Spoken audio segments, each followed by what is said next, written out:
안녕하십니까. 월간 와인 리뷰의 발행인입니다.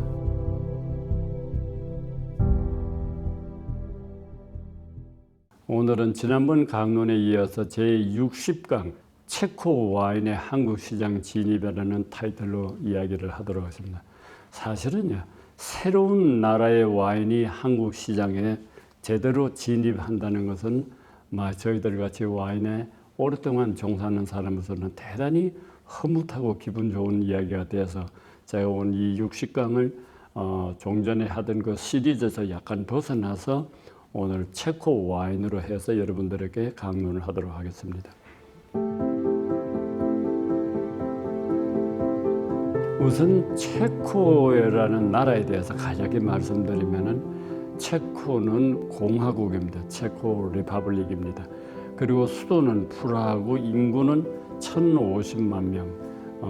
국토는 이렇게 서북지방이 산악지대고 그것이 이렇게 내려오면서 동남쪽으로 오면서 평원지대가 발달되어 있습니다. 그리고 이 나라를 세 개의 권역으로 나누는데 그 세 개의 권역이 서북부 지방이 바로 보헤미아 지방, 두 번째 동남부 지방이 모라비아 지방, 세 번째 동북부 지방이 체코질레지아 지방입니다. 그리고 이 나라의 그 산업, 과학, 기술 분야는 선진국 수준이고 소득은 1인당 약 한 3만 1,000불로 되어 있습니다. 체코의 역사를 제가 일일이 다 말씀은 못 드리겠습니다만 9세기에 모라비아 제국이 일단 존재했다는 사실, 그리고 11세기에는 보헤미아 왕국이 들어서면서 선제후, 즉 신성 로마 제국의 황제를 뽑는 선제후의 자리에 있었다는 것, 그 다음에 프라하가 신성 로마 제국의 매우 중요한 수부였다는 것, 그래서 1차 세계대전이 끝나고 난 뒤에 체코와 슬로바키아를 합쳐서 체코슬로바키아가 탄생을 했습니다. 그리고 45년 전쟁 2차 세계대전이 끝나고서는 소련의 영향을 받는 체코 사회주의 국가가 들었었고, 그러다가 1989년에 소위 벨베트 혁명이라 해서 민주화 운동으로 해서 이제 새로운 민주 자유시장을 갖춘 공화국이 되었다는 것. 그리고 93년에 체코하고 슬로바키아를 분리를 했습니다. 사실은요, 이렇게 두 개가 뭉쳐있던 연방이 서로가 이렇게 손절을 할 때 거의 전쟁이 일어나는데 아주 희한하게도 체코와 슬로바키아는 둘이가 분리할 때 아주 평화적으로 분리되었다 하는 이야기를 말씀을 드립니다. 그리고 2004년에 EU에 가입함으로써 지금은 one of the member로 되어 있다 하는 사항입니다.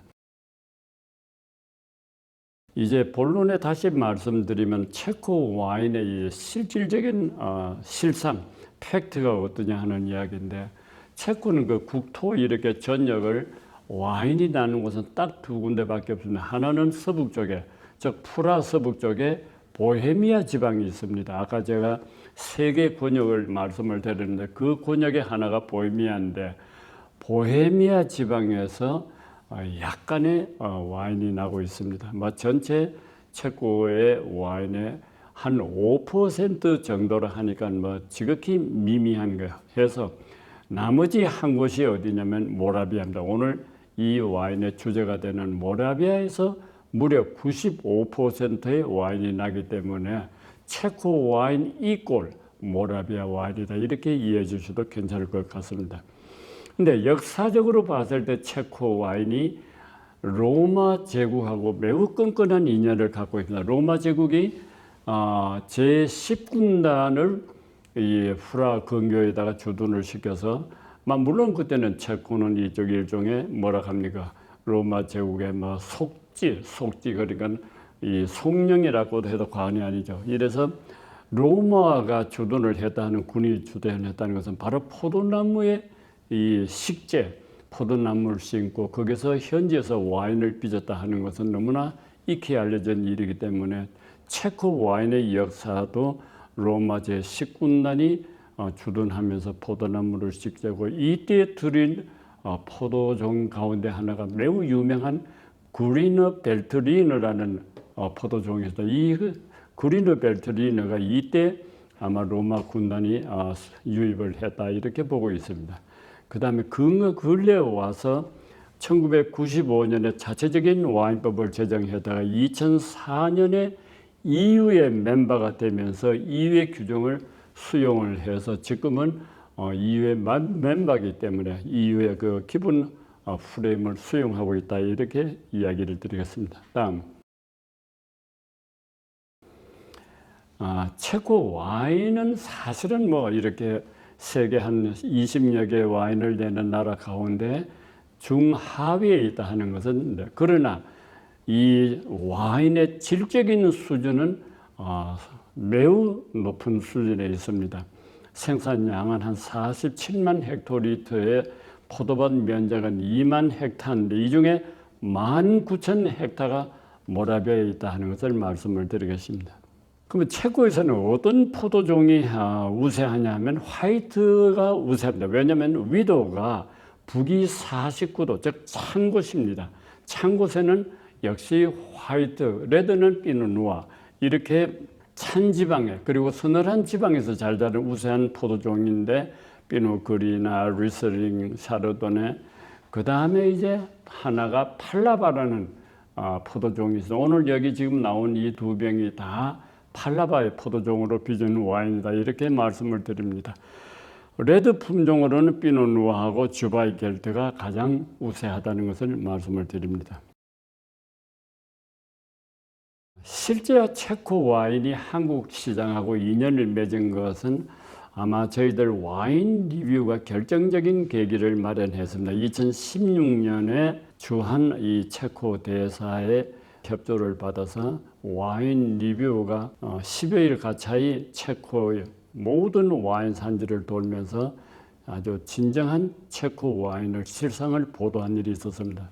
그리고 그 이듬해 체코 와인 생산자들이 코리아 와인 챌린지 일부 참여했다가 이제 그 이후에 조금 뜸했습니다. 뜸했다가 금년에 6월 달에 무려 10개 회사가 25종의 와인을 참가시키면서 저희들도 깜짝 놀랐습니다. 이렇게 아마 이 10개 참여한 가운데 회사 중에 3개 내지 4개 회사가 아예 처음부터 한국 진출을 전제로 하고 코리아 와인 챌린지에 참여했다 하는 것을 나중에 알게 됐습니다.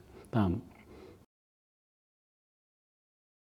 첫 번째가 빈젤렉트 미홀로브스키, 상당히 긴 와이너리 이름이 돼서 그냥 제가 미홀로브스키 와이너리라고 말씀을 드리겠습니다.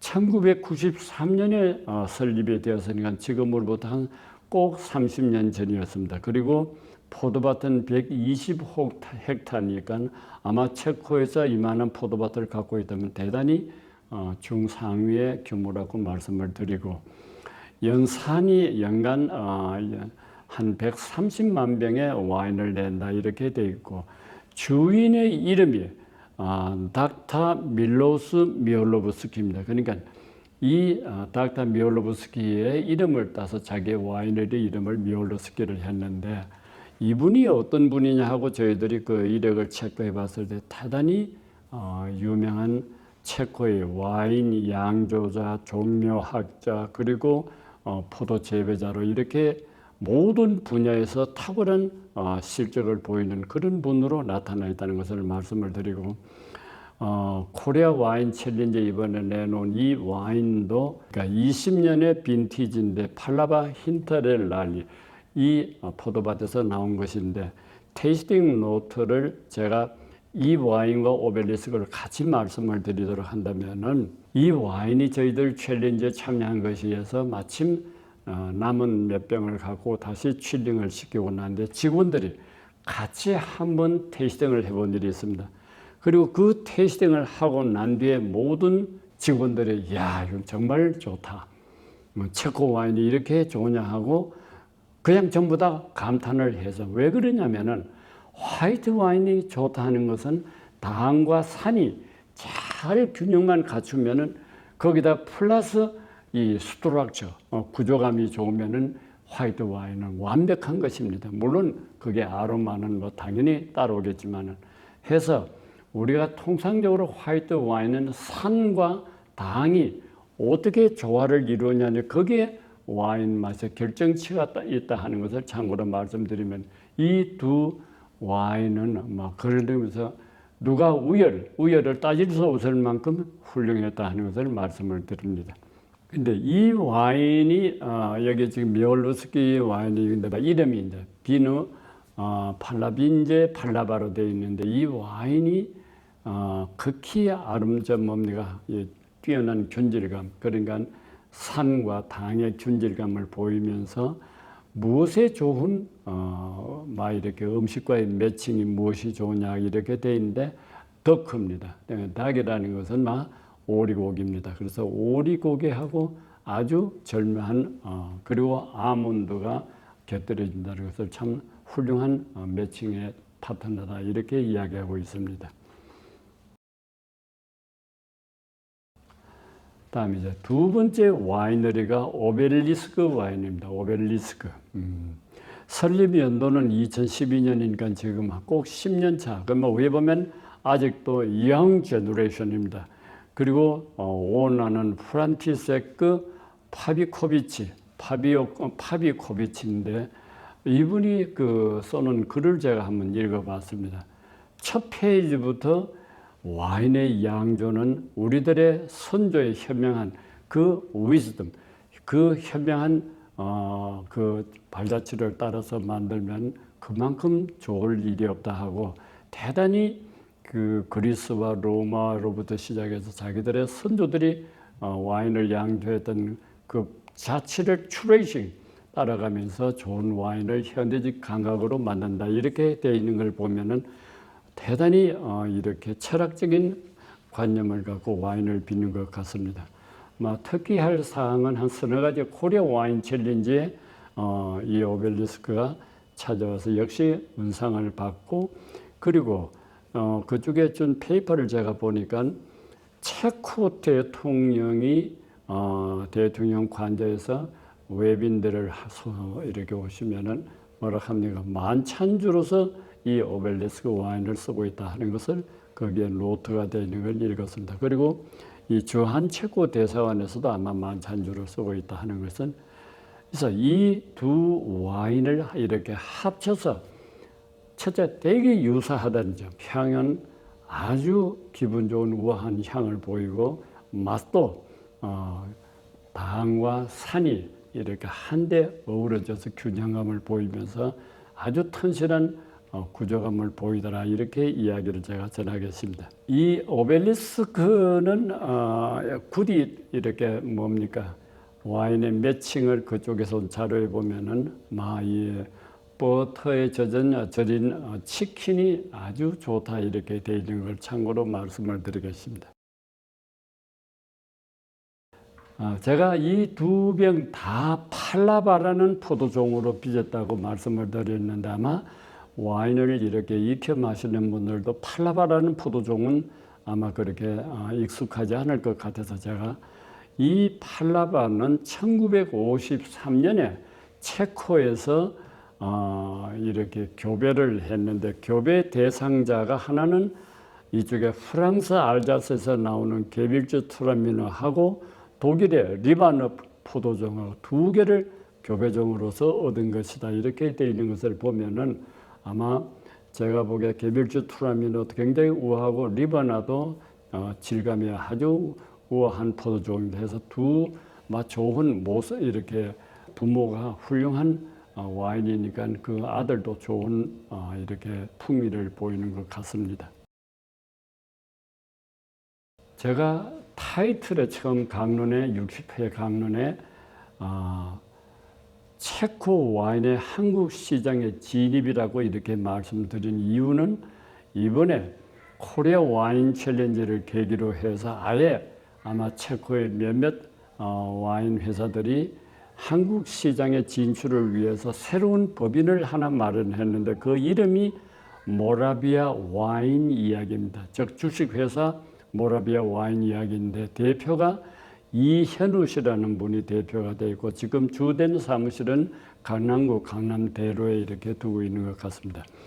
근데 제가 이 이현우 씨에 관한 이력을 받아서 보고서 1994년에 체코에 이주를 해서 그 현지에서 주로 에너지와 철강 분야에 활동을 하셨다가 그리고 오랜 세월 동안 체코에 머물다 보니까 이렇게 뛰어난 어휘구조 어느 구사를 해서 체코 이렇게 정부 법무부에 뭡니까 동시 통역관으로 임명을 받을 정도로가 되었다 이렇게 말씀을 드리고 이번에 금년에 모라비아 와인의 이야기를 설립하고 거기에 대표를 맡아서 한국 시장의 진입을 주도적으로 이끌고 있다 이렇게 말씀을 드리겠습니다. 제가 이제 마지막에 이 본론에 조금 이렇게 나나 같은 이야기 이렇게 한 포괄적인 이야기도 합니다. 체코를 이야기하게 되면 체코의 수도인 프라하를 빠뜨릴 수가 없습니다. 제가 숱한 여행을 하면서 늘 이렇게 가장 비행기를 파리까지 13시간, 14시간 이렇게 걸리는 게 하도 지루해서 주로 저는 서울, 인천에서 체코 프라하를 일단 갑니다. 그건 한 10시간밖에 걸리질 않습니다. 해서 한 10시간의 짧은 비행거리로서도 유럽에 첫 발을 들여놓을 수 있는 그러한 거리이기 때문에 늘 제가 그 루트를 좋아하는데 거기에서 다시 이제 로컬 플라이트로 가도 좋고 또 다른 여러 지역으로 움직일 수 있는데 제가 와인 리뷰에 그 와인과 여행이라는 챕터에서 한번 이야기를 한 일이 있습니다. 체코 프라하로 들어가서 이쪽에 동남간으로 쭉 내려오면 한 3시간 정도에 내려오면 바로 모라비아에 들어옵니다. 모라비아의 땅이 주된 그 마을 이름이 미클로브인데 참 아름답습니다. 그리고 따야강도 흐르고 해서 아마 제가 보기에 대단히 그 역사적으로도 민속적으로도 훌륭한 관광지이기 때문에 수많은 외국인들이 거기에 관광과 와인과 이게 다 곁들여 있는 이야기입니다.